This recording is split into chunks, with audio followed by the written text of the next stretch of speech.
Bom, bom dia, boa tarde, boa noite. Está no ar o episódio 11 daquele podcast que você pode ouvir como qualquer outro podcast, mas se diverte e aprende música ao mesmo tempo. O podcast Diálogos Harmônicos. Quase falei um podcast aqui de futebol que eu gosto de seguir, quase errei o nome do próprio podcast. Sei que sou um ótimo âncora. Bom dia, boa tarde, boa noite. Bem-vindos, estamos aqui novamente, eu, Daniel Moreira, que sou compositor e pesquisador. Estou junto com os meus colegas Rafael Caldas, que é maestro e educador musical, Alexandre Ferreira, guitarrista e compositor, talvez não nessa ordem, né, Alexandre? E Kim Carvalho, que está de lado, para quem está vendo no YouTube, o Kim está meio psicodélico, ele é produtor musical e guitarrista, também não sei se nessa ordem. Bom, o tema do episódio de hoje é um tema bem legal, que a gente andou conversando há um tempo atrás, que é o título se chama Pare de Estudar Harmonia Funcional. E parece uma coisa engraçada, né? A gente fala Pare de Estudar Harmonia, sendo que é um podcast de harmonia, somos músicos e a gente adora harmonia, a gente está sempre estudando harmonia. Então a gente tem essa questão. Por quê? O que a gente quer dizer com esse podcast? Mas antes de eu começar a introduzir o assunto e fazer as perguntas para o Rafael e para o Alexandre, e para o Kim, que acabou de cair, eu queria lembrar que se você ouve o nosso podcast no YouTube, não se esqueça de se inscrever no nosso canal. E se você ouve o nosso podcast no seu tocador de podcast favorito, seja ele qual for, não se esqueça de seguir o podcast Diálogos Harmônicos para você não perder nenhum episódio novo. Bom, como eu estava falando, nosso tema é sobre estudar harmonia, que é um tema bem interessante, a maneira de dizer, mas o que acontece? Muitas pessoas passam muitos anos estudando harmonia funcional. Elas compram vários livros, elas assistem vários vídeos no YouTube, elas compram cursos e continuam investindo tempo e tempo, né, para estudar a harmonia funcional. Talvez elas estejam buscando o que a gente gosta de chamar de o segredo da harmonia, né? Aquilo que nunca te contaram sobre a harmonia. Isso ainda vai ser um título de um vídeo nosso aqui no YouTube para a gente revelar esse segredo para as pessoas. Mas infelizmente a gente tem uma péssima notícia, que é esse segredo não existe. Não existe um segredo da harmonia. O que existe, na verdade, é a limitação da harmonia. As pessoas acham que a harmonia funcional é muito mais complexa do que ela realmente é, mas elas não sabem que o que elas estão tentando explicar através da teoria da harmonia funcional está fora do escopo da harmonia funcional. Então elas teriam que estudar outras coisas para poder dar conta daquilo. Porque se você parar para pensar, por exemplo, todos nós aqui fizemos bacharelado em música, né? Todos somos bacharéis em música. E a harmonia funcional, na UFRJ, por exemplo, foi onde eu fiz, são 4 períodos, ou seja, 2 anos de harmonia funcional. Então, no nível universitário, você fazer 2 anos de harmonia funcional é suficiente para você entender tudo sobre a teoria da harmonia funcional. Mas tem pessoas que levam muito mais do que 2 anos estudando fora da universidade. Aí você poderia argumentar: ah, não, mas é porque na universidade a pessoa já está mais preparada, o assunto é mais denso, alguma coisa do tipo. Mas na verdade não, na verdade é porque é bem simples o conteúdo. Simples no sentido de não tão extenso, né? Não no sentido de complexo, simples no sentido de pouca coisa. Você tem que aprender a formação de acordes, campos harmônicos, aí você vai aprender os acordes dominantes, sub-5, acordes diminutos, empréstimos, modulações, acabou. É isso. Não tem muito o que falar a partir daí. Mas as pessoas querem explicar, não, porque esse acorde aqui é um acorde empréstimo, que é o terceiro grau bemol da escala menor melódica do quinto grau sustenido 7. Sustenido 7 não existe. Mas as pessoas querem inventar uma coisa, você usa essa escala X para poder improvisar, e elas querem criar coisas que não fazem parte da harmonia funcional e tentam explicar músicas que não são facilmente explicáveis a partir da harmonia funcional pela harmonia funcional. E aí que está o erro. Para estudar harmonia funcional, não vai ser isso que vai resolver os seus problemas com a harmonia. Bom, pelo menos é isso que eu defendo. Não sei se o Alexandre, o Rafael e o Kim, se eles concordam com isso. Então eu vou começar jogando a bola aí pro Alexandre, que eu sei que é o mais polêmico dos três. O Kim é o ácido, o Alexandre é polêmico, o Rafael é o que faz piada. Né? Mentira, quem faz piada sou Não, eu. você que é o Bozo. Pô, não fala isso não. Bom, Alexandre, quero saber de você o que você acha que. Qual o principal problema que as pessoas enfrentam, né, na sua opinião, no estudo da harmonia para que elas levem 5, 10 anos estudando a mesma coisa e sendo que não aprenderam nada? Bem, primeiramente, aquele bom dia, boa tarde, boa noite, né? Como você sempre fala. E respondendo a sua pergunta, Daniel, eu acho que assim, muita gente fica muito tempo estudando harmonia porque no final das contas não consegue compreender muito bem o que está sendo dito, assim, até nos livros mais simples. A gente já conversou muitas vezes, né? Que a gente vê alunos que chegam e assim, já estudaram harmonia, já passaram até por cursos famosos, mas que quando colocados, entre aspas, à prova mesmo, né, quando a gente está discutindo questões mais densas de harmonia, a galera se perde, a galera não sabe muito bem o que está falando. E a gente vê que na maioria das vezes é porque falta base, né? Então, aquilo, a harmonia é uma disciplina pop, né? Todo mundo quer estudar harmonia. A galera fala, porque eu vou estudar harmonia porque eu quero improvisar também, isso é muito comum. E as pessoas ignoram toda uma necessidade assim prévia do estudo da harmonia, as pessoas ignoram isso, aí vão direto para a harmonia e não conseguem entender aqueles conceitos e ficam batendo na mesma tecla. Aí acham que, vou para um livro diferente. E vai ver a mesma coisa ali no livro diferente, dito de uma forma, às vezes diferente, outros exemplos, mas continua não dominando aquilo. A pessoa pensa, agora eu entendi. Não entendeu. Na maioria das vezes não entendeu. E é bem engraçado, porque no final das contas, a gente vê que a grande maioria das pessoas assim, passam anos discutindo os mesmos conceitos, porque a gente não está falando aqui de coisas complicadas, né? A gente não está falando de questões que são polêmicas mesmo, né? A gente está falando, por exemplo, de, sei lá, dominante e substituto. Não tem nada de polêmico ali. Entendeu? O que já tinha que ser dito sobre esse assunto já foi dito. Já está meio que esgotado, já foi. Então não tem nada de polêmico, não tem nada para discutir se existe ou se não existe, quando não é. Não tem muito esse tipo de Não, discussão, mas a galera fica. o problema que eu Não é vejo só, polêmico pra você. o que eu falo, não, mas o problema é que as pessoas tentam inventar coisas, né? E aí, assim, não tem problema você inventar. Eu adoro inventar conceitos. Só que a gente tem que inventar baseado em alguma coisa. Não posso basear em mim mesmo ou basear porque eu toco assim e eu ouço dessa forma. Eu brinco sempre com o Rafael que pra mim não importa se você ouve de um jeito ou não, porque não tem como. Eu ouço assim é o argumento que pra mim invalida qualquer discussão, porque não tem como ter certeza que você ouve assim. Não tem como, você pode estar mentindo pra mim, não. Eu ouço assim, tá mentindo. Então Não, invalida a discussão, mas só pra completar, as pessoas tentam inventar coisas. Tipo, eu vi uma vez uma postagem no Facebook, não, foi no Instagram, que o cara falava assim: você sabia que o acorde com a quinta aumentada ele pode resolver em 30 acordes diferentes? Aí o cara mostrava que assim, você pega esse acorde e ele resolve aqui, mas resolve por quê? Qual é a lógica envolvida nessa resolução aí?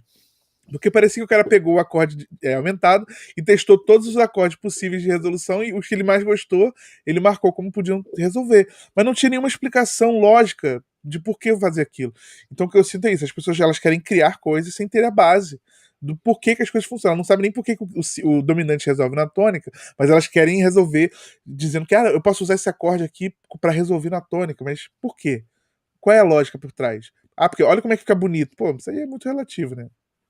Acho que então, mas prossigo. aí, novamente, voltando na minha resposta, acredito que falta, como eu comentei, uma base maior para a galera para entender que, assim, esses conceitos simples, eles são simples, não tem muito mistério aí. Às vezes, você comentou isso no início, às vezes a galera busca o pulo do gato e o pessoal acha que, assim, cara, se eu continuar estudando isso, vai chegar no momento que eu vou descobrir algo que ninguém descobriu, ou vou saber algo que ninguém sabe sobre isso. Mas não tem muito o que descobrir em cima desses assuntos que são mais simples. E a gente vê que a galera não vai para assuntos mais complexos, porque geralmente esses assuntos estão além desse estudo da harmonia funcional da música popular, né? Dentro desse estudo, em si, você pega assim os livros, é muito mais concordância do que discordância, em sua grande maioria. Né? É difícil ver algum livro falando mal de outro, invalidando algum conceito, falando, não, olha, esse autor aqui, ele fala isso, mas isso não faz sentido. Dentro da harmonia funcional de música popular, a gente não vê esse tipo de coisa, sabe? A gente pode até ver um conceito sendo ampliado, uma ideia a partir de um novo prisma, mas não tem muita novidade, né? Então, no final das contas, eu sinto isso. As pessoas elas ficam anos estudando uma mesma coisa, buscando, assim, de alguma forma eu vou ter algum conceito diferente, eu vou chegar em algum resultado diferente, e não vai. E na maioria das vezes a pessoa não entende aquilo, ela continua sem entender, porque, gente, precisa de estudo anterior, né? Você não chega, começa a estudar música hoje e vai pra harmonia. Enfim, Exatamente. E é legal porque tem aquela coisa, né? A pessoa fica presa no universo da harmonia, e aí tem muitas teorias da harmonia para serem discutidas. A gente já falou de algumas delas aqui, e muitas vezes o que a pessoa tá tentando explicar, não, porque olha isso aqui, porque, pô, fui pra esse acorde, fica assim, maravilhoso, isso aqui é o bemol um resolvendo no um. Tipo, ela inventa uma coisa que não faz sentido dentro da teoria, dentro da conceituação, da sistematização da harmonia funcional, mas na verdade, aí você olha e fala, na verdade, isso que você tá explicando, dessa forma totalmente errada, de bemol um, uma coisa de esdrúxula dessa, isso é explicado por outra teoria. Só que você não conhece essa outra teoria. Então, assim, tem muito a ver, e tá na descrição desse vídeo, que é uma coisa que eu defendo, sobre entender os limites da harmonia que a gente está tratando. Os limites da teoria que a gente está tratando. Porque a harmonia funcional, ela foi feita, basicamente, o conceito de cifras, por exemplo, foi feito para tríades. Então, se eu quero cifrar um acorde atonal, cara, não vai dar certo, vai ser horrível. Vai surgir umas coisas muito esdrúxulas. Eu estava vendo num grupo de harmonia que a gente participa, né, eu e o Rafael, aí eles estavam tentando cifrar um acorde, que era assim, era um acorde com sétima maior, dobrado sustenido 13, tipo assim, era um acorde, e com baixo, assim, era um Fá com eu não lembro exatamente, mas tipo, era um Fá com sétima, aí sétima maior como tensão, dobrado sustenido 13, sustenido 9, com baixo em Ré bemol. Tipo, cara, tudo bem, eu consigo olhar esse acorde, um Fá com baixo em Ré bemol já é uma coisa absurda, mas eu consigo olhar esse acorde e consigo tocar o que a pessoa quer? Consigo, eu vou olhar as tensões, não fazem sentido dentro dessa notação, mas eu consigo saber as notas e cifrar. Mas olha a volta conceitual e teórica que a pessoa precisa dar para montar esse tipo de coisa. E aí você percebe, cara. Eu quase postei um meme assim no grupo. Eu falei assim: calma aí, gente, eles vão descobrir que a harmonia funcional tem limite. Porque as pessoas estão indo achando que, não, eu posso explicar qualquer música a partir disso. Não pode.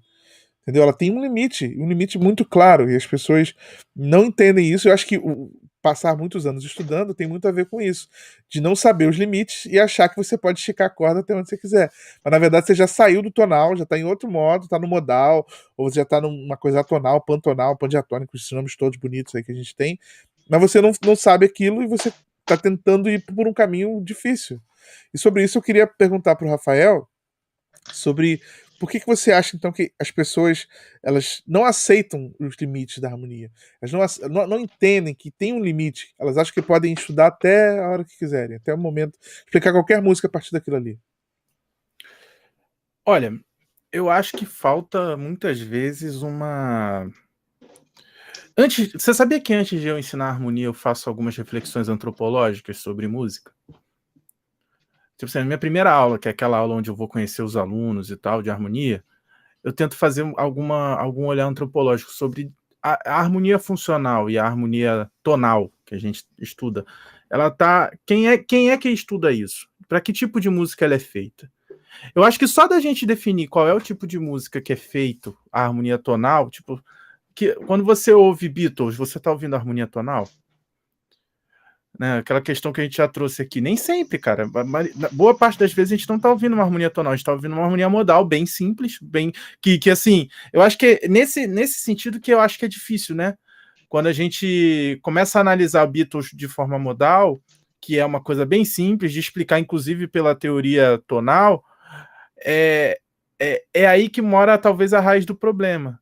Você não identificar qual é o conceito básico ali que faz com que Beatles não seja tonal, por assim dizer. E muito mais modal, que é a ideia de sintaxe, que o Daniel já falou várias vezes aqui, que é simplesmente você evitar fazer o que a gente chama de cadência perfeita, né? Que é o quinto primeiro, o quinto grau resolvendo no primeiro grau. Né? A ideia de dominante resolvendo na tônica. A ideia de um acorde que se aproxima da tônica e resolve. E você vai ver em muitos exemplos do Beatles que isso não acontece. Eles fazem quarto primeiro constantemente, né? E isso faz com que a gente comece a ter que olhar Beatles com outros olhos, e boa parte do repertório europeu até o século XVII, com outros olhos, e não mais conseguir nem mais harmonizar a partir da harmonia tonal. Então, essa visão antropológica eu acho que falta, porque todo mundo, aquela visão do tipo assim, música é universal. E não é. Entende? Não é. Você tem que pensar que existem tantas músicas quanto etnias. Existem tantas músicas quanto idiomas. Você, tipo assim, pegar o português e comparar com o chinês, é comparar chuchu com pepino, é muito diferente.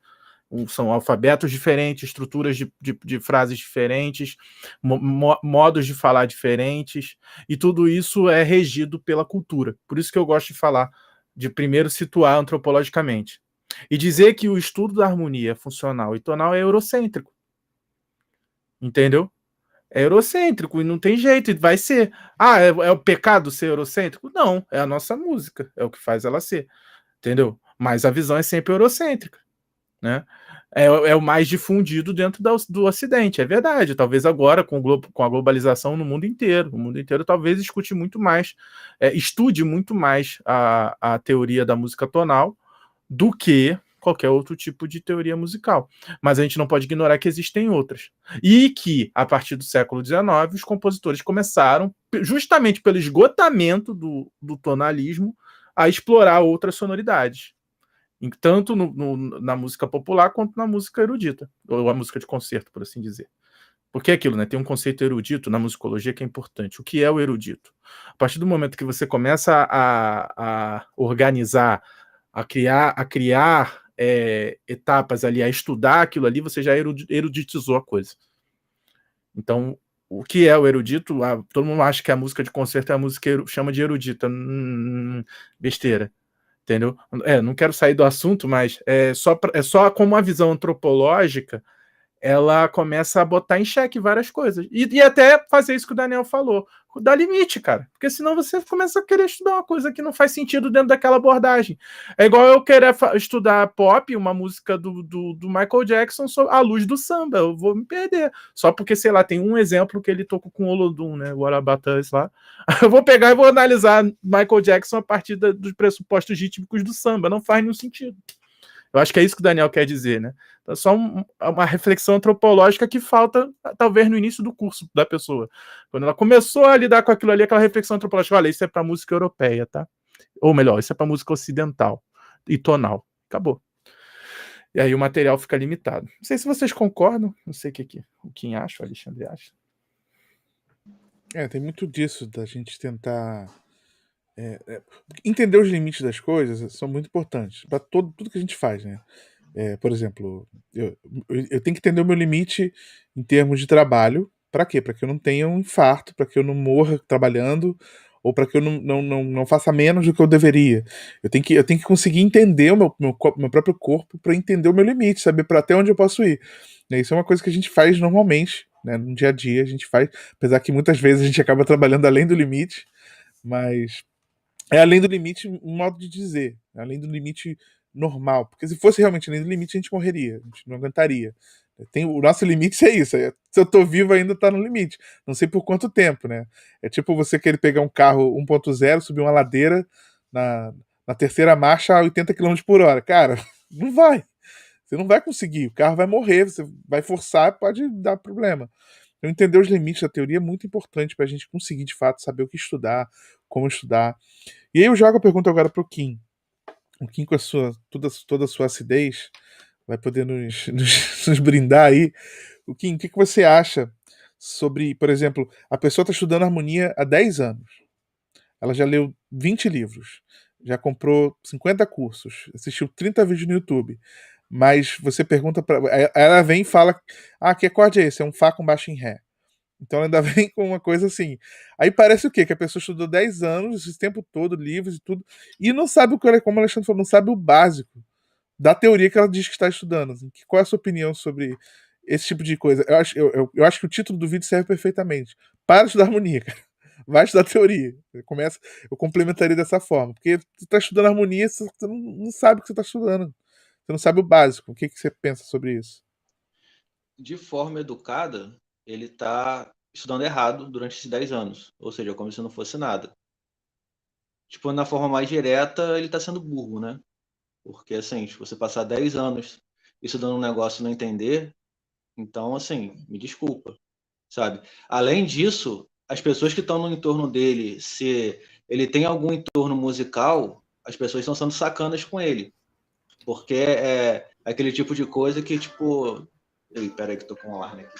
Agora vai ficar. Só pra constar, o Kim me lembra às vezes o Caetano Veloso naquele meme, né? Você fala de um jeito burro. Você é burro, cara. Você é burro, cara. Não, mas e ainda é pior porque assim, o entorno dele fica nessa. Se tem alguém que entende de música e vê ele fazendo isso e deixa ele durante anos estudar assim, de forma errada, é uma coisa assim, tipo, a pessoa tá sendo sacana com ele. Ou a pessoa é tão burra quanto ele, tá estudando errado, ou então a pessoa é sacana, sabe? É como você vê assim, olha só, teu amigo tá indo pro precipício. Não, dá mais um passo aí, vai lá, tranquilo, vai na fé, sabe? Assim, eu acho que, no geral, eu já tava para falar aqui há um tempo, dá um minuto só, porque a porcaria do alarme tá aqui, e eu não vou estar me incomodando. Como é que é? Entra nos comerciais, rapidinho. Então, Pastilhas Valda. Não, mentira. Pastilhas Valda, se quiserem patrocinar a gente, estamos aceitando. Eu não gosto muito de hortelã, tem um certo problema com hortelã, mas se quiserem patrocinar, estamos aceitando. Só um comentário que já tá voltando, um comentário sobre o que o Kim falou. Eu acho que o grande problema é que os amigos não falam nada, é porque os amigos também não sabem. Esse é o problema. Ou então, os amigos acham que não tem problema você falar que o acorde é um Fá com baixo em Ré. Entendeu? Porque, assim, são coisas. É como se eu estivesse tentando. E eu acho que essa é a questão, né? É a transliteração. Eu gosto muito desse exemplo e eu falo muito sobre isso, né? Por exemplo, se eu quero aprender japonês sem aprender o alfabeto japonês, eu vou aprender de forma transliterada. Como? Vai escrever Sakura. Esse é o problema. Sakura. Sakura. Mas eu não tô lendo japonês, eu tô falando o som, mas eu tô usando a minha letra, desculpa, para explicar uma coisa que Romanji, não. eles chamam no Então. japonês, quando a galera escreve assim, que é ó, escrevendo Sim. na linguagem ocidental. Em português, o termo que a gente usa é transliteração. É quando Mas a eles gente têm. translitera. Quando usa o alfabeto latino, acho que eles chamam de romanji. É isso que eu tô falando. E Quando o no alfabeto chinês latino eles é chamam romanji. de pinyin. No chinês chamam de pinyin. Mas é quando você usa o alfabeto latino para escrever as palavras dele. Mas tem transcrição fonética para isso. Tem um sentido fonético no uso Não, disso. Acho que sim. o Daniel tá dizendo assim, você ignora até a fonética. Você fala como seria na fonética do português. Você Acho fala que é isso. Sakura, você não fala Sakura. Ou, sei lá, som diferente. Você lê como tá. Aquela coisa que eu falo é o seguinte. Isso que eu sinto que as pessoas fazem quando pegam uma cifra e botam Fá com baixo em Ré. Porque dá pra tocar isso aí? Claro que dá. Eu consigo tocar um Fá com baixo em Ré. Só que é uma linguagem estranha para esse tipo de contexto. Porque quando a gente usa cifra, é como se estivesse expandindo. Mas tá expandindo para qual sentido? O que você vai fazer com esse Fá com baixo em Ré? Qual o É o objetivo disso? problema. Mas se você souber, só antes de você falar, se você souber que não existe um acorde Fá maior com baixo em Ré, e eu estou usando isso aqui como uma maneira de notar para facilitar a execução, beleza, o problema é que as pessoas não pensam assim.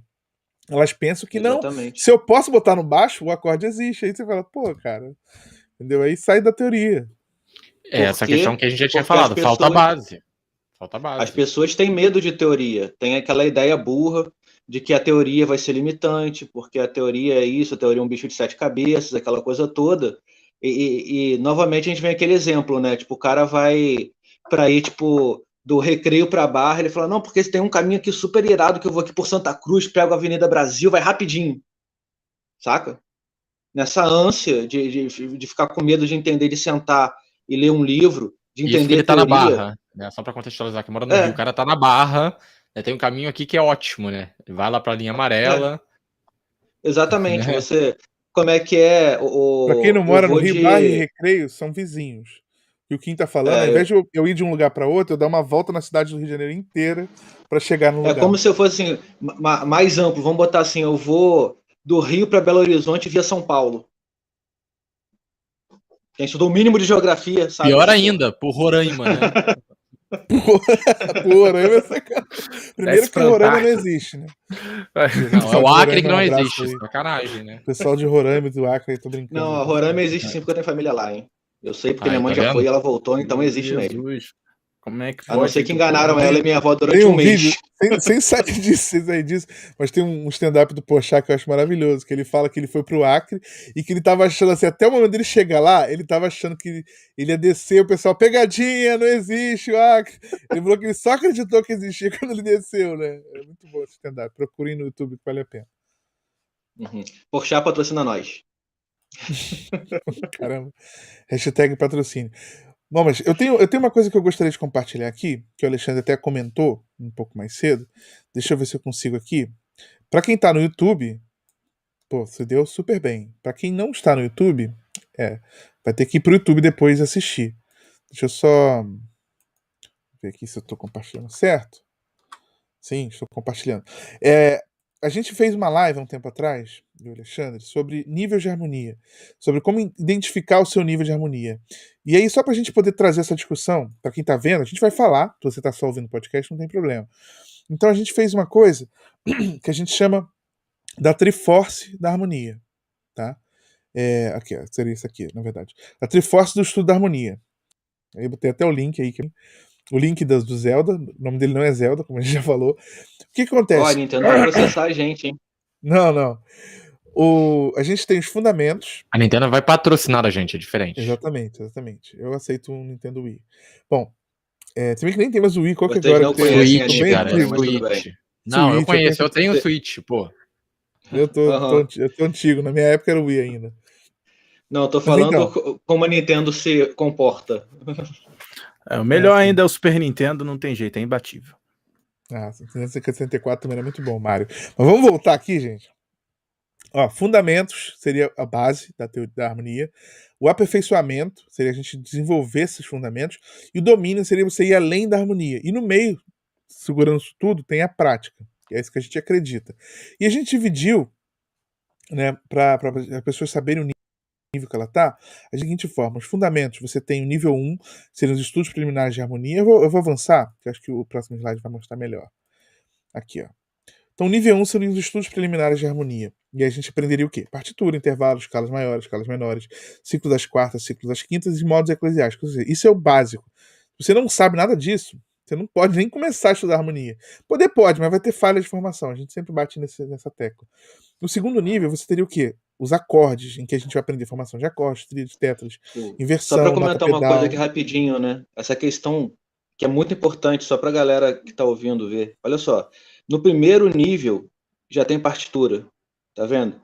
Um dos problemas também dessa questão da galera que ensina, que estuda harmonia funcional, é tentar ensinar harmonia funcional sempre fugindo de partitura, quando na verdade a partitura é uma ferramenta para esclarecer as coisas. O Exatamente. pessoal fica tentando Não- fugir e na verdade complica as coisas simples. Eu tava dando uma olhada nos estudos de leitura e escrita musical. Vocês já pararam para perceber que não há intelectualidade em nada que não é escrito? Tipo, vai estudar matemática sem número? Bizarro, sabe? Vai estudar fenômeno físico sem comprovação por números, por matemáticos mesmo? Tipo, não tem como ter uma discussão intelectual sem escrita, gente. Não tem, entende? Então, tipo, tem que Até ter a partitura filosofia, porque né? é discussão intelectual, entendeu? A harmonia é filosofia sem livro. Pô, bizarro, né? Sociologia sem livro, sem escrever, sem partir do princípio de que existem alguns. Tipo, você tá pensando, mas filosofia sem livro, você tá pensando Grécia sem o escriba escrevendo ali para deixar pra gente. Nem ia saber o que o Sócrates falou, porque o mundo ia mudar, ia sumir tudo. Então, tipo, é intelectualidade. Se você quer ter uma discussão intelectual sobre qualquer assunto, você tem que escrever sobre ele. Sobre música, tem que escrever. Entendeu? E a forma de escrever música é a partitura. Então, senão não tem intelectualidade na conversa. A conversa é achismo, é aquilo que o Daniel falou desde o início, é papo furado.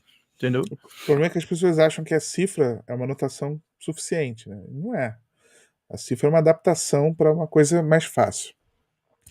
Mas enfim, só para a gente avançar aqui, no nível 2 você vai aprender os acordes, inversão, nota pedal, cifras, voice dos acordes. Aí no nível 3 seria o sistema tonal. Você vai aprender a série harmônica, tonalidade, campo harmônico, funções tonais, os ciclos, as primeiras e segunda lei tonal, né?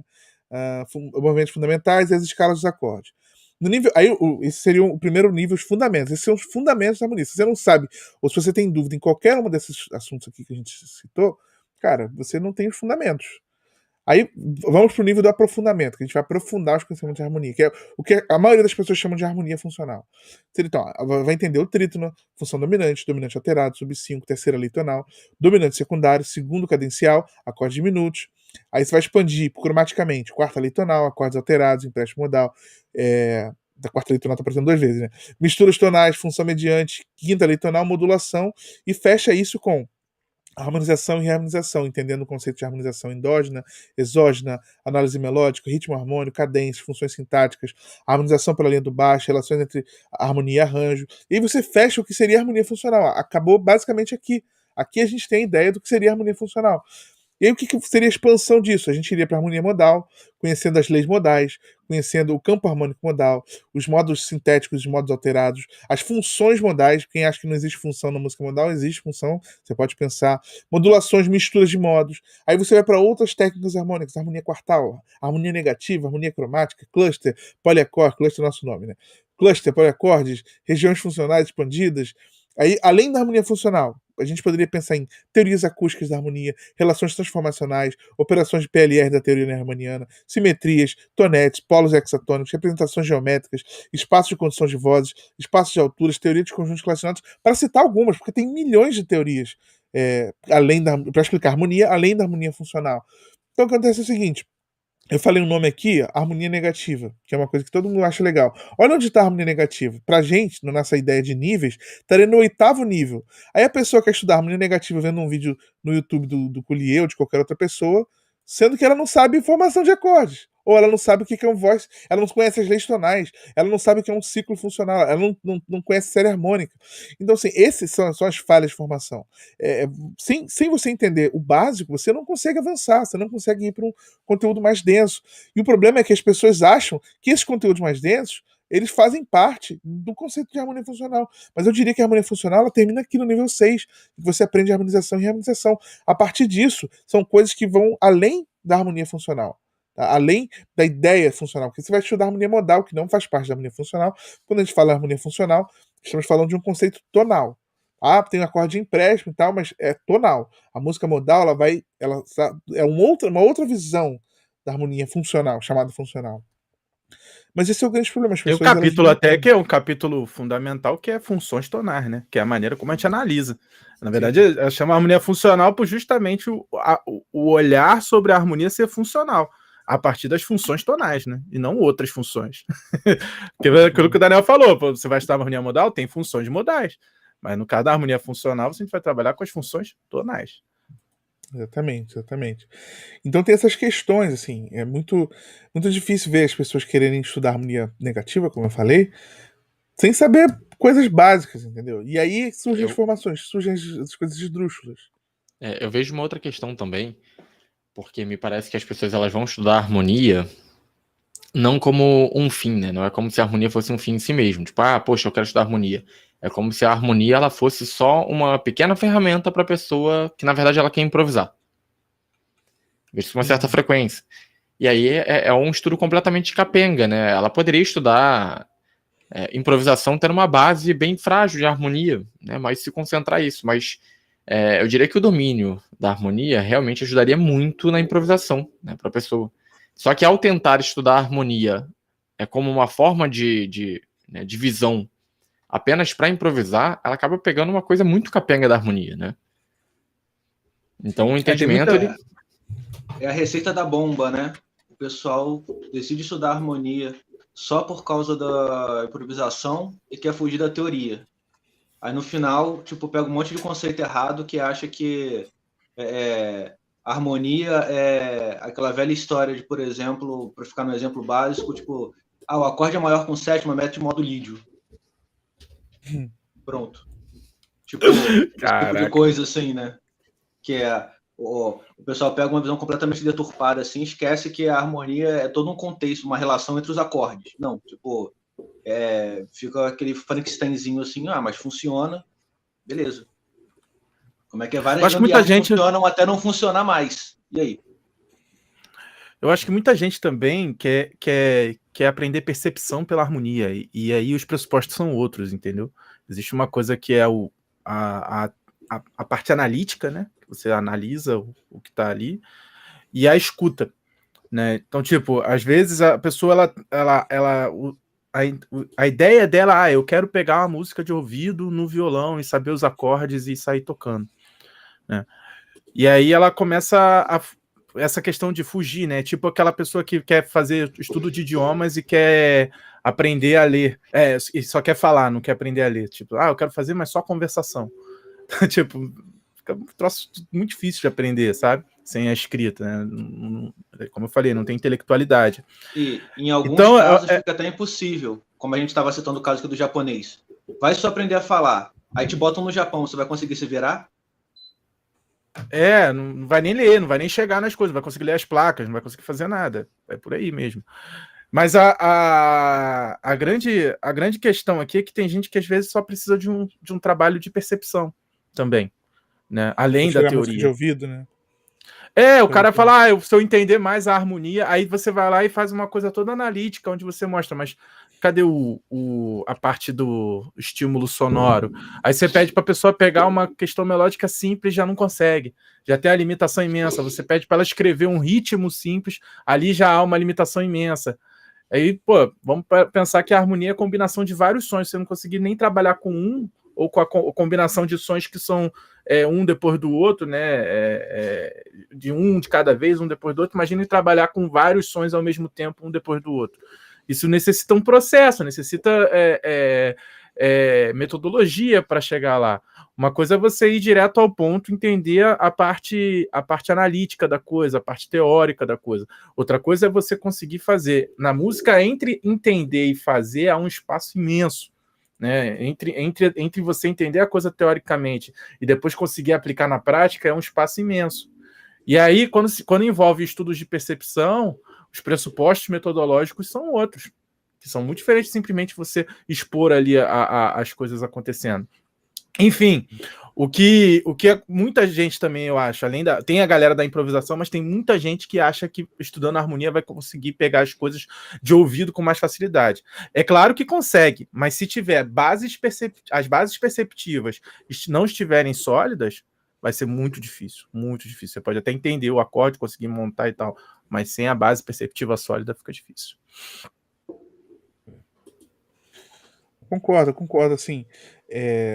Na verdade, essa é a questão. As pessoas querem estudar harmonia porque é um assunto pop, mas na verdade o que elas querem é estudar teoria, elas querem estudar percepção, elas querem aprender a improvisar, elas querem aprender a compor, e no fim elas estão estudando harmonia como se isso fosse a base A junção de tudo, né? Mas não é, né? Na verdade, não são é coisas diferentes.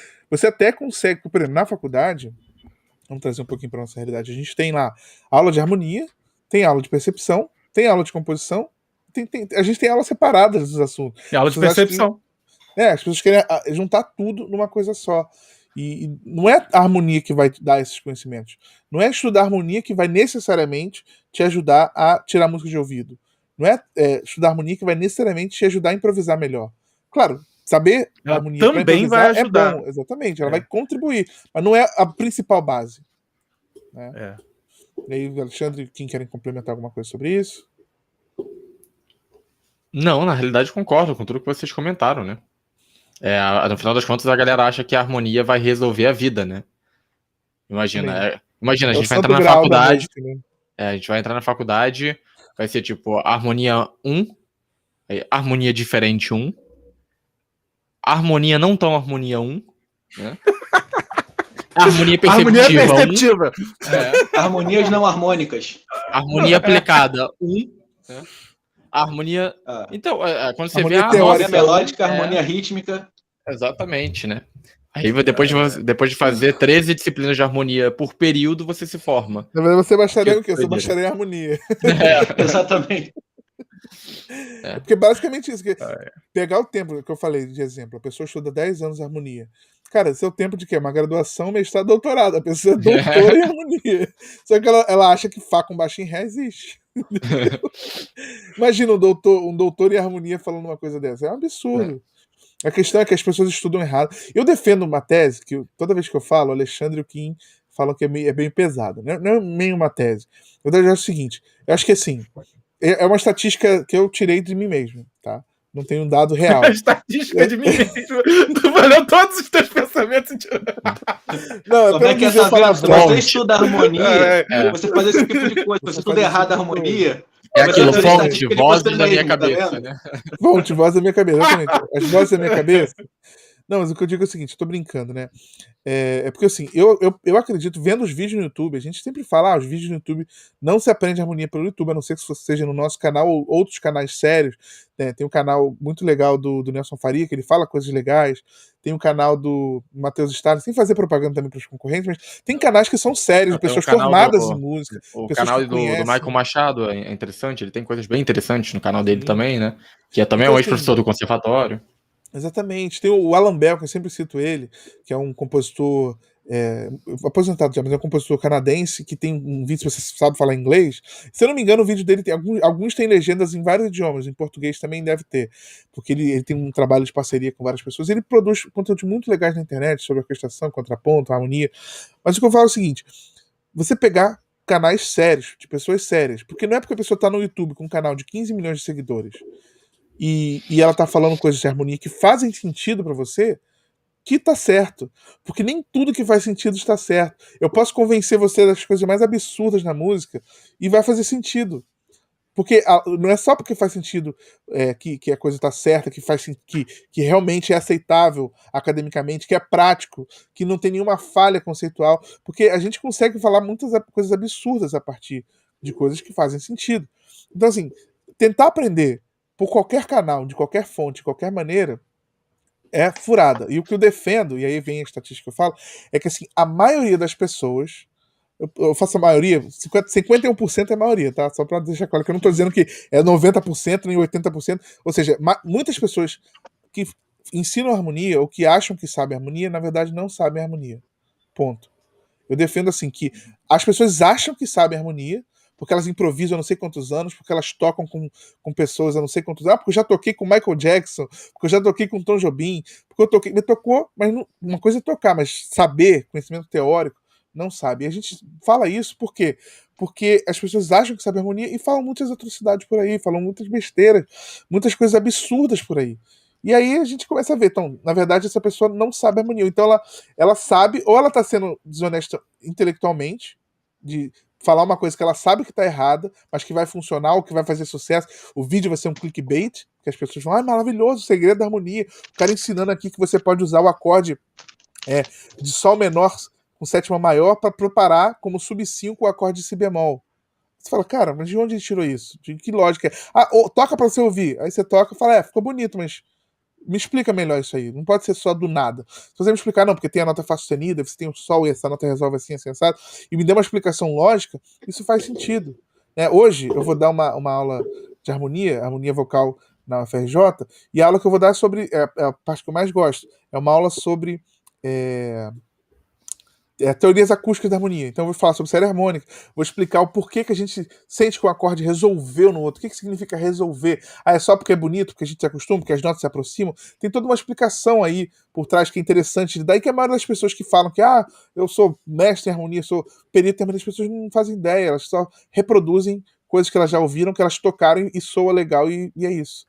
Essa é a questão. As pessoas, infelizmente, acham que sabem harmonia, mas não sabem. E aí, quando a gente vê, não sabe o básico, como eu mostrei para vocês aqui, ó. Só para fechar esse conteúdo. Ó, isso aqui é o que a gente. Claro, é a nossa visão do que deveria aprender na harmonia, em qual ordem você deveria aprender. E aí você fala, a nossa visão, mas cara, a gente tem uma experiência grande, entendeu? Eu estudo harmonia, sei lá, desde de 12 anos de idade, eu tenho 33, são 21 anos estudando harmonia. Não só harmonia funcional, mas harmonias. Eu conheço várias teorias, eu estou criando artigos, escrevendo artigo, eu crio minhas propostas, eu crio ideias de harmonia. Já toquei com o Michael Jackson. Já toquei com o Michael Jackson na gravação, botei o áudio para tocar e toquei junto.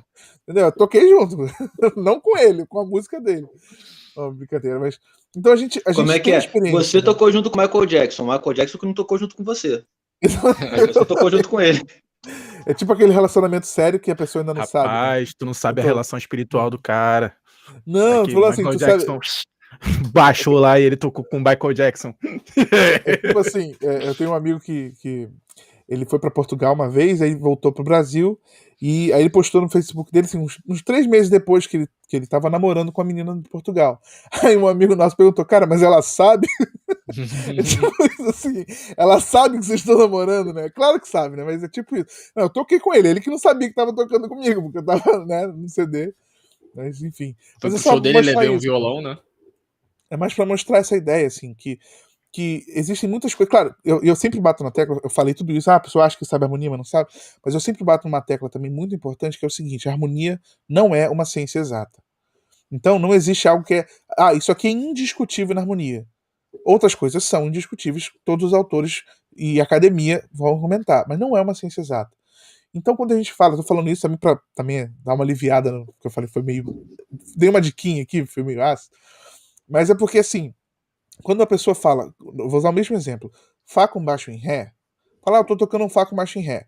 Se ela entender que esse Fá com baixo em Ré é só uma maneira dela explicar o acorde que ela tá tocando, de uma maneira mais fácil, mais simples, ou até mesmo fora da harmonia tonal, harmonia funcional, Beleza, não tem problema você dizer que você tá tocando Fá com Machine Ré. O problema é você achar que Fá com Machine Ré é um acorde possível dentro da harmonia funcional, que é um acorde que você pode usar na sua música. Jazz, eu vou usar esse acorde, eu adoro esse acorde, porque tá cifrado errado, tá errado. Não é uma inversão possível, essa é a questão. É aquilo que a gente sempre fala, né, Daniel? A harmonia funcional é método de análise, né? Você vai, vamos analisar isso aqui funcionalmente? Beleza, né? O Alexandre, uma vez, mandou para mim, eu não canso de citar isso, porque é um exemplo muito bom, cara.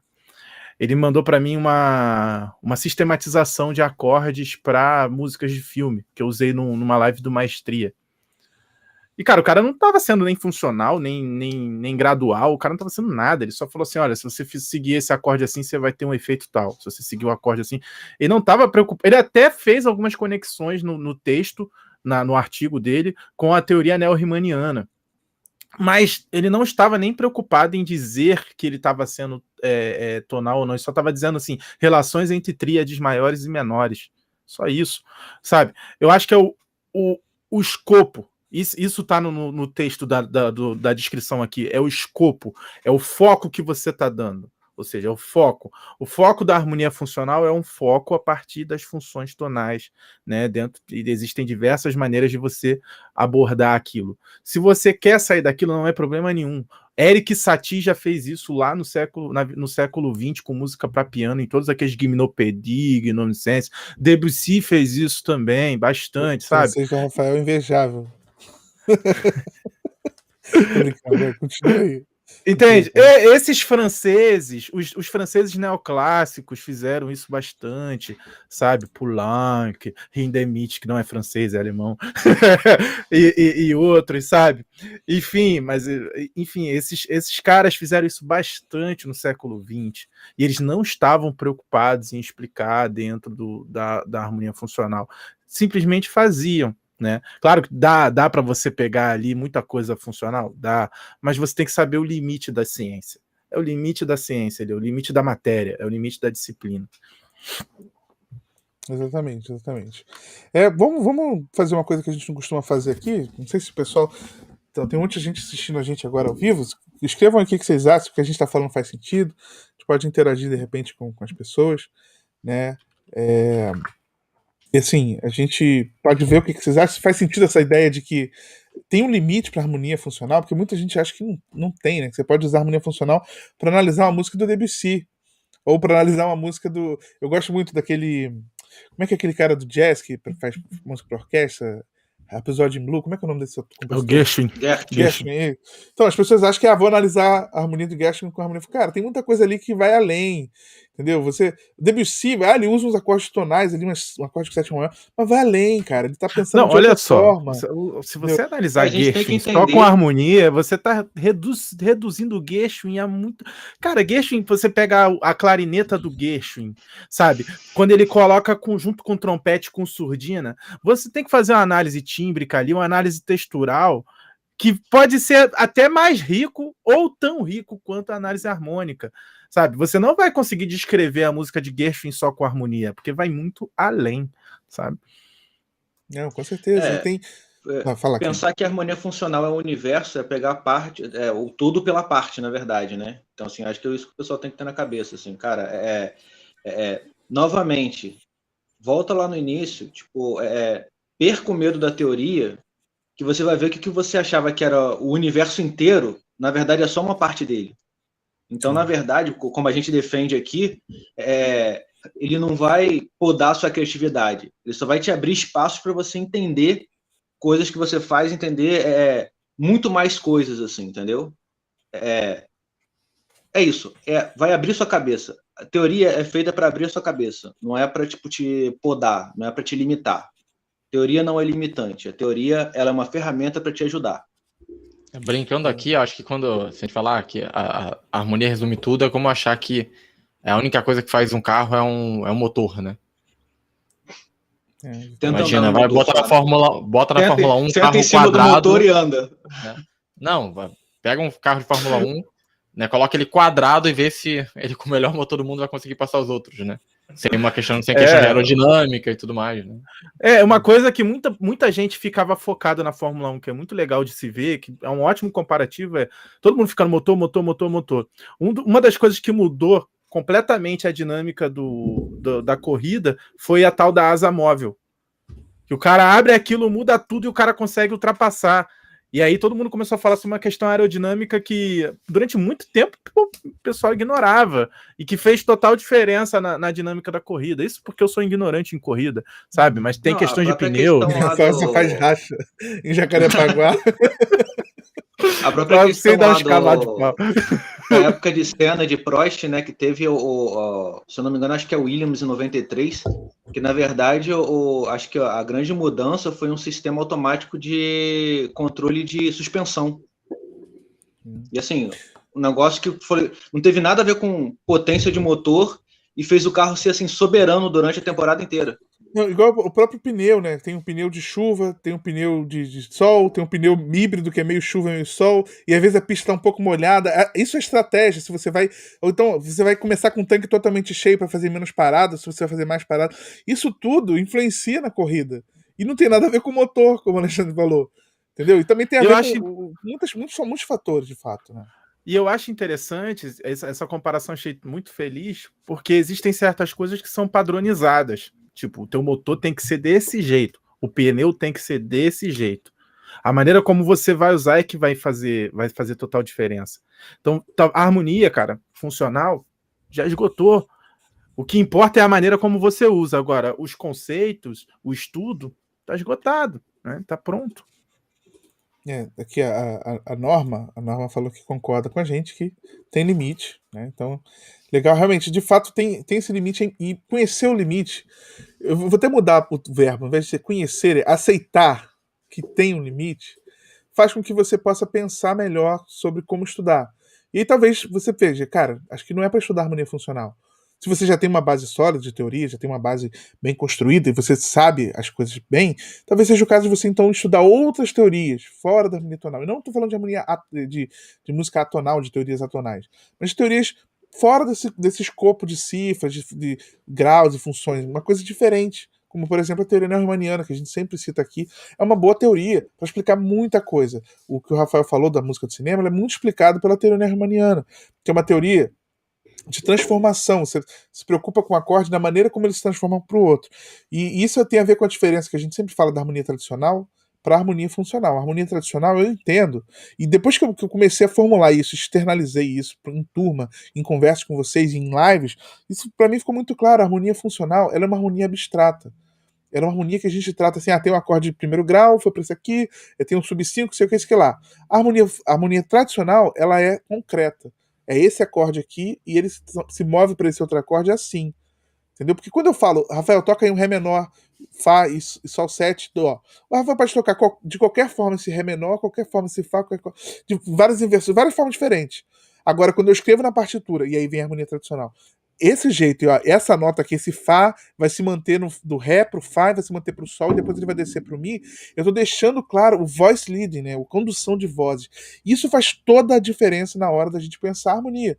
Porque, às vezes, uma nota, dentro desse voice leading, eu posso colocar uma bordadura, uma nota ornamental, uma nota de passagem. Eu posso colocar notas que estão fora, que são proibidas, como a gente fala na harmonia funcional. São proibidas dentro daquele acorde. Eu não posso colocar esse acorde nessa aqui, é uma tensão proibida.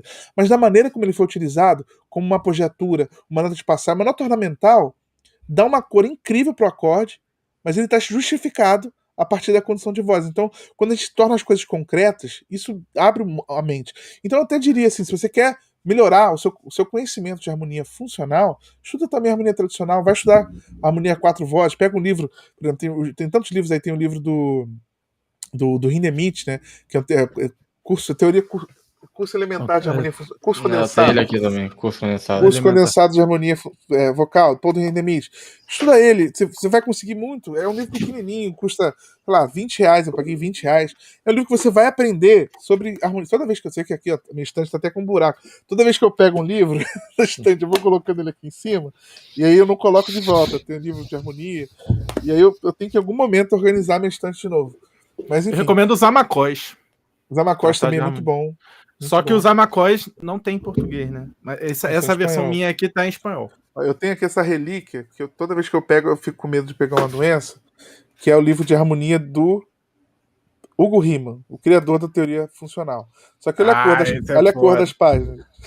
Muito Toda vez bom. que eu abro, eu tenho medo assim de perder um dedo. Eu tenho um pior, Daniel. Eu tenho um pior. Virou competição de quem tem livro mais velho. Cara, o Paulo Silva? É o Paulo Silva? É o Paulo Silva? Ganhei, Paulo Silva, eu ganhei Caramba. de presente de um cantor chamado Hélio Guimarães. Mas não dá pra mexer. Toda vez que eu pego ele despedaça todo. Bicho. Cara, que absurdo. Tomar maior cuidado com ele, mas ó. Em termos de metodológicos, excelente, muito exercício. Mas assim, o meu tá despedaçando tudo, eu tô com medo de mexer nele. Mas isso que a gente tá falando é o seguinte: você estudar coisas que não são harmonia funcional pode ser o diferencial para você de fato entender harmonia funcional. Seja estudar harmonia tradicional, seja estudar teoria musical, seja estudar outras teorias de harmonia, pode ser o diferencial. Então, o título desse podcast resume bem essa ideia. Para de estudar harmonia funcional. Vai estudar outra coisa, porque o problema não está na harmonia funcional, está de repente na percepção, como o Rafael falou, na improvisação, que o Alexandre falou, na teoria. Enfim, não é a harmonia funcional que vai resolver isso. E esse é o problema, insistir no erro, né? Continuar fazendo a mesma coisa o tempo todo. Isso é meio, como diria o Kim, é burro. É burro! Coisa de burro, é aquilo, né? Como a gente comentou ao longo aqui do podcast, né? A gente vê pessoas que passam 10 anos estudando harmonia funcional. Ela lança um novo livro, aí ele vai lá ver a mesma coisa. E aí, assim, das duas, uma, né? Ou a pessoa ela não consegue entender aquilo. Na maioria das vezes é porque falta aquela base anterior, né? A pessoa ela não tem conhecimento teórico suficiente para conseguir absorver essas questões de harmonia. E aí ela fica pulando de livro em livro porque ela acha que algum vai trazer aquele pulo do gato para ela e não vai, porque o problema está na base, né? A gente já viu que isso é um problema bem real. E talvez seja o maior problema, né? O outro é que a pessoa ela talvez fique nessa esperança de descobrir o grande segredo da harmonia que algum autor vai trazer em algum momento e também não vai, né? Como o Daniel falou, poxa, o estudo da harmonia tradicional é muito importante, né? Inclusive, surgindo daí todas as questões, né? Quando a gente fala da harmonia funcional do Riemann, né? Como o Daniel mostrou o livro, a gente está falando de uma harmonia que surge a partir de um momento em que a harmonia ela já está mais consolidada enquanto um pensamento, né? Você já tem estudos você já tem assim, um pensamento mais tradicional em termos de harmonia consolidado. Então, a harmonia, inclusive, quando a gente fala da harmonia funcional do Riemann, a gente está falando da harmonia funcional de verdade, né?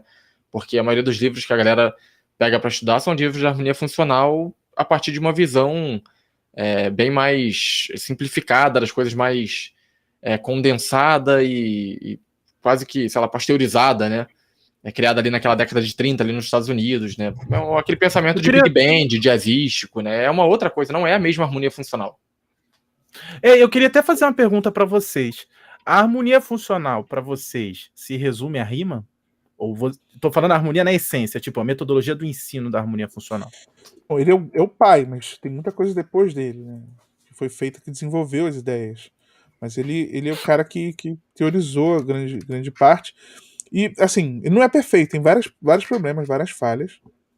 Falhas, assim, porque o Riemann, ele propõe umas coisas meio loucas, do tipo, uma série intra-harmônica, eu não sei se é intra-harmônica, é uma série harmônica que ao invés de subir, ela desce. E aí, essa é a base, por exemplo, da teoria neo-riemanniana. É uma das bases. E é o que seria a harmonia negativa, que a galera fala. Ele fala de uma série harmônica negativa, mas não tem comprovação científica, acústica, de que existe essas notas sendo tocadas. Não tem essas notas. Mas aí é uma coisa mais teórica. Mas é uma coisa gostosa de se pensar, né? Sim, sim. Tipo teoria do universo, sabe? As teorias acústicas são muito legais, né? E meio libertário, né? Vocês não acham que é libertário? Tipo, você sair dessa quantidade de regras e você ir para uma abordagem que seja mais livre. Por exemplo, a teoria do Hindemith de harmonia acústica, onde você consegue fazer um gráfico de tensão e de não tensões, sabe? Isso te dá uma liberdade imensa. Aí você vai analisar analisar a música do Hindemith a partir da harmonia acústica, aí você entende assim, vários efeitos que você dificilmente... Cara, explicar Hindemith, isso é bizarro. Explicar Hindemith com harmonia funcional, Deus me livre. Deus me livre, não ia fazer sentido nenhum. Eu ia dar a volta ao mundo e não ia conseguir fazer nada. Agora, com a harmonia acústica, que é a própria teoria dele, é muito simples de entender todos os movimentos, que na verdade são movimentos que você pegar os acordes e cifrar eles ali, sem tentar buscar a interação funcional deles, até dá para fazer, mas, cara, perda de tempo, sabe? Nem o compositor pensou nisso. Nem o compositor estruturou dessa forma. Uma coisa interessante do Rafael falar de liberdade é que, assim, eu acho que também um dos X da questão, dois X da questão aqui do nosso podcast. 2 X's. É você entender. Tá, 2 X's. Tô zoando. O cerne da questão, vamos botar aqui, é você que entender que, às vezes, a liberdade total é a sua maior prisão. Nossa, que filosófico, Kim. Porque liberdade total é a sua maior prisão. Exatamente. Muitas vezes, quanto mais liberdade você tem, menos você consegue sair do lugar. Então, assim, repara quando o Rafael falou de liberdade, olha que liberdade é isso. Ele citou uma teoria de alguém. Liberdade de aquilo, outra teoria de alguém. Não foi assim, liberdade, posso fazer qualquer coisa que eu quiser, vou tirar aqui da minha cartola e é isso. Por quê? Porque eu quis, porque eu quero, porque é assim, porque eu gostei, sabe? Aí depois, beleza, você faz isso, e depois você consegue evoluir isso? Não. Por quê? Simplesmente porque não tem base nenhuma. Você não consegue construir um prédio de 10 andares em cima de um pântano. Ou você pode até construir, mas assim, ele não vai durar muito tempo. É a ideia de escopo, né, Kim? Tipo, você tem que conhecer os caminhos. Tipo, não é a harmonia funcional é um caminho bem limitado para uma maneira de abordagem. Mas se você conhece vários caminhos, você vai falar, pô, esse caminho aqui não vai dar certo. Vou pegar outro caminho aqui que eu conheço. E pode ser muito mais eficiente. Parafraseando a frase que o doutor Daniel Moreira adora parafrasear, para quem não conhece quem não sabe onde quer chegar, qualquer caminho serve, né? Serve. E aquele exemplo que eu mostrei do gatinho aqui, da Alice. Aquele exemplo que eu mostrei de música de filme é exatamente isso. Existia uma prática de música de filme. Essa prática era muito comum em Hollywood. Não havia uma explicação lógica para aquilo e o cara percebeu que a explicação pela harmonia funcional não ia dar certo. Ele ia ter que usar a teoria transformacional do Riemann para poder explicar aquilo. Que, na verdade, era uma coisa muito simples, sabe? E que todo mundo, só você fala teoria, é um nome esquisito, né? Teoria transformacional de Hugo Riemann. Cara, nem quero saber, é bizarro. Mas aí você vai olhar, a coisa é realmente simples e tipo, fica muito mais fácil você observar as coisas. Muito mais fácil. Só para complementar uma coisa que eu acho legal, que o Rafael levantou, da teoria do Hindemith, eu gosto da teoria do Hindemith, apesar de ter várias críticas também, porque não é harmonia, não é uma ciência exata, sempre, né? Então o cara faz umas coisas e em algum momento ele não consegue provar, ele vai mostrando a série harmônica, muito, muito interessante, inteligente, é uma das coisas que eu abordo, inclusive na aula que eu vou dar hoje, e ele vai mostrando e tal, mas tem algumas coisas ali que fala, cara, por que isso aqui é ali? Porque é assim. Ele não dá uma explicação e fica meio que. Beleza. Aquiles é a terça menor matou ele. Qualquer aspecto aí da música europeia ocidental vai ser isso, porque a própria série harmônica, como você fala, o 11º parcial lá já vai estar desafinado. Nunca vai ser exato, cara. A oitava não chega na série harmônica direito, na forma como deveria estar afinadinho. Então, qualquer coisa que vai se basear nesses princípios 100% acústicos vai estar equivocado. Não tem o que falar. Não, equivocado não vai estar. Equivocado, cara. Vai estar desafinado. Vai estar limitado. A nossa afinação não prevê aquilo, entendeu? Eu diria que é uma abstração. É uma abstração teórica. Eu quis dizer que limitado ou equivocado é um pouco forte. É uma abstração teórica. Digamos que se tivesse afinado. Aí você faz. Mas é uma abstração. Mas é assim que a gente pensa. Imagina que a gravidade é igual a 10. Mas é isso que eu ia falar. É assim que a gente pensa nas teorias do universo. O que é o Big Bang? Abstração. Buraco negro, abstração. Sei lá, o pessoal já conseguiu ver aí com o telescópio, mas sei lá, não imagino. Buraco negro que vem na minha cabeça, nem posso falar nessa live. Aquelas questões, tipo assim, desconsidere a resistência do ar. Cara, como assim? No mundo real, vai ter resistência de ar. A não ser que você esteja num vácuo. Então são abstrações que a gente faz para poder teorizar. Grau, né? Não, é porque a grande questão, o problema da gente acabar comparando assim com física é que surgem essas hipóteses que logo depois elas são colocadas à prova de alguma forma. Então você vai chegar e vai criar um ambiente onde essas coisas elas podem ser observadas. Em música não vai, porque a gente tá botando isso na prática e isso não vai funcionar dessa forma. Mas eu entendo o ponto de vocês. Mais ou menos. Na música dá pra... Tem muitos... É porque eu também não gosto dessas pesquisas, mas tem muitas pesquisas que os caras vão... pegam 1000 pessoas e fazem ouvir, não sei o que lá. Essas pesquisas empíricas. Não, tudo bem. Mas a gente sabe enfim, que entram questões culturais e sociais, né? A questão não é essa, mas eu falo assim, eu gosto muito das teorias acústicas, porque elas me ajudam a entender muita coisa da harmonia e a maneira de pensar, e fazem muito sentido. Você que eu ia falar, do Rafael falou do Hindemith, é o seguinte, o Hindemith fez uma música tonal, sem ser dó maior, ré menor. Eu até falei à turma, na aula que eu dei terça-feira, a turma achou muito legal a maneira, que eu falei assim, a música tá em dó, mas é dó maior ou menor? Não, cara, ela tá em dó. Essa coisa de maior e menor é muito século XIX. Século XVII, XVIII, XIX. A música tá em dó. Ou seja, ela tem um centro tonal, claro, que tem uma tônica que é dó. Mas não é um dó maior ou dó menor. Ela não tá nessa dicotomia de modo maior menor. Ela tá você sente que quando chega um acorde que é fundamental é dó, que resolveu. Mas esse acorde pode não ter nem terça.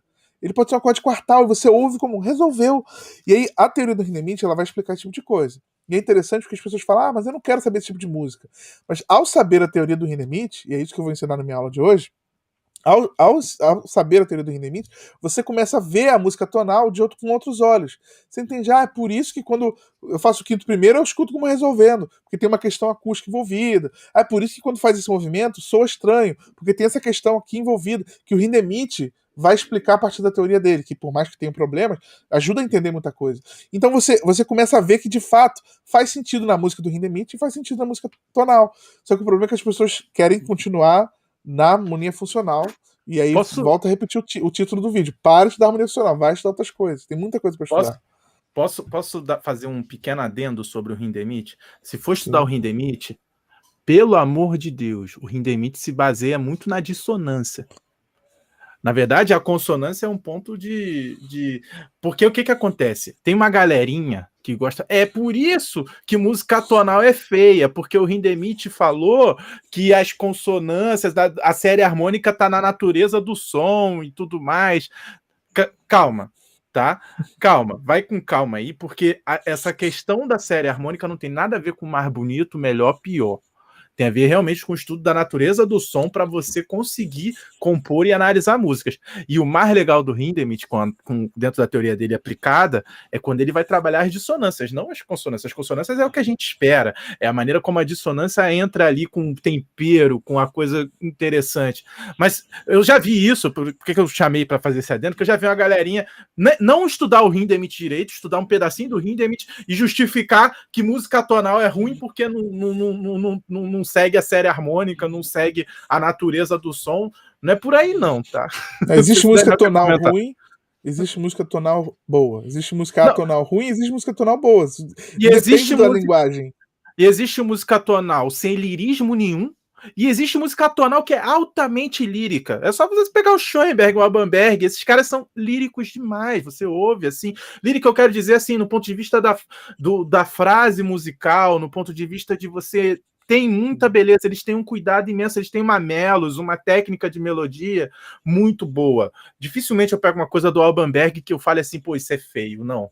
Eu escuto e eu falo assim, não, é bonito. Mas é claro, você tem que ouvir com os ouvidos de quem sabe, de quem tá falando, não, eu sei que isso aqui é atonal, mas altamente lírico. Você vai ouvir o Schoenberg no Pierrot Lunático, é altamente lírico, sabe? Muito lirismo ali, muita melodia, sabe? Os caras compõem com muita melodia, é isso que eu quero dizer. Você vai ouvir assim, lá no piano, na flauta lá do Pierrot Lunático, você vai ouvir várias melos acontecendo ali, vários diálogos, é uma baita de uma aula de música, mas você não pode ser preconceituoso, você não pode chegar e é atonal, é Schoenberg, aí não adianta. A gente fugiu completamente do assunto. Mas acho que já chegou na hora da gente terminar o assunto. O Alexandre vai dar a gente esgotou. Fala final, Alexandre! Fala aí. Quê? Informe final, você quer falar alguma coisa? Informe final? Não tenho nada para falar. Vai lá, Foi legal aí, o podcast foi bacana, acho que a conversa foi legal. Eu espero que daqui para frente quem nos acompanha não perca tanto tempo estudando a mesma coisa, né? Não tem muito o que estudar além disso, não, gente. É isso aí mesmo. Né? Fala, meu Deus, não tem mais coisa. Não, é só isso aí mesmo. Vocês viram, você pega um livro de harmonia funcional, é isso aí. O que vai ser aplicações, outras visões de como ver aquilo ali e tal, mas não tem muito daquilo. O que foge daquilo ali não é harmonia funcional, é outra coisa. Acho que talvez seja o caso de estudar essa outra coisa. Né? Acho que esse é o saldo final que a gente fez. O Kim foi menos ácido hoje do que eu imaginei, eu fui um pouquinho mais ácido. O Alexandre ficou um pouquinho reticente, Mas falou discordando da burro, isso que gente. importa. Eu Quem falou burro estou já tá espalhando a minha acidez por vocês. Caramba, que droga é isso. Bom, pessoal, então agradecemos aí. Não esqueçam de seguir o canal, de seguir nosso podcast Diálogos Harmônicos. Nos vemos na próxima, daqui a 2 semanas, no próximo episódio número 2. Hoje foi o episódio número 11, né? Bem marcante, interessante. A gente está pensando, vocês podem mandar aqui nos comentários sugestões de temas, né? Porque a gente pensa nos temas, a gente vem com assuntos polêmicos, assuntos mais neutros, mais leves, como a gente fez semana passada, na semana retrasada, sobre Tom Jobim. Então vocês podem dar sugestões de comentários sobre temas. Seria legal vocês discutirem sobre isso, ou queria saber mais sobre isso. Porque a ideia, por mais que seja aqui uma conversa mais informal, né, é um debate, quase como uma mesa redonda, pegando uma ideia acadêmica, é uma coisa informal, mas eu acredito que dá para aprender muito com esses podcasts aqui, porque a gente fala muita coisa, a gente ensina muita coisa de uma forma descontraída. Então, o objetivo do podcast é isso, é informar e entreter ao mesmo tempo, né? O que o Paulo Cuenca chama de infotenimento, que é a informação com entretenimento. Vocês estão aprendendo e estão se divertindo, eu espero. A gente é um pouquinho sem graça, às vezes faz umas piadas sem graça, o Kim chama vocês de burros, mas enfim. A gente está tentando aí fazer uma coisa legal. O Matheus Eu não postou chamo aqui. ninguém de burro. O Matheus tá falando que gostou dessa conversa top, sempre inspirando, conhecer mais e mais. Legal. O objetivo é esse também, a gente despertar aquela curiosidade, sair daqui desse podcast, você pesquisar no Google teoria hermaniana, teoria do Hindemith para leigos, e começar, ou para burros, usando o termo do Kim, começar a estudar, começar a saber um pouco mais e mudar a sua maneira de pensar. Né? A gente quer despertar esses gatilhos, que você comece a pensar diferente, fora da caixinha. Bom, acho que é isso, né, pessoal? Vamos encerrar nosso episódio por aqui. Espero que vocês tenham gostado aí. Até a próxima, então, pessoal.